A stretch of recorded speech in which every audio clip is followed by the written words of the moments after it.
औरत के ऊपर बुरी होने का ठप्पा पता कब लगता है? जब वो अपना राइट मांगना शुरू करती है, स्पेशली जब वो अपने हक के लिए आवाज उठाना शुरू करती है।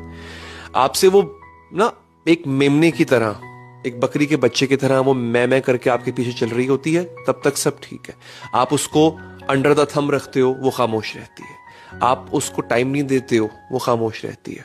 आप यहां तक के सबके सामने उसकी इंसल्ट कर रहे होते हो। I have seen such couples जहां पे हस्बैंड पूरे खानदान के सामने इंसल्ट करता है, वो सर झुका के चली जाती है। वो ठीक है, बहुत अच्छी बहू है, बहुत अच्छी बीवी है, और क्राइटेरिया क्या रख लिया आपने? वो तो हस्बैंड के सामने आवाज ही नहीं उठाती, बहुत अच्छी बीवी है।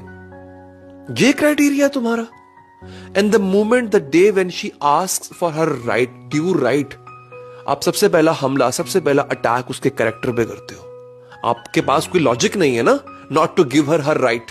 सो व्हाट यू विल डू कि आप उसकी कैरेक्टर असैसिनेशन करोगे, आप उसको नीचे गिराने की कोशिश करोगे विदाउट रियलाइजिंग कि आपके बच्चों की मां है, किसी की बेटी है। तो सबसे पहला हमला आप उस पर यूं करते हो।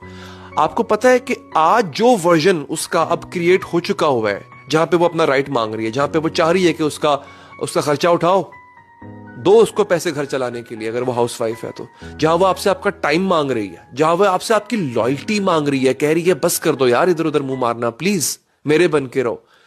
जब तक वो ये कर रही है, वो इस वजह से कर रही है कि आपने उसको वहां तक पहुंचाया है।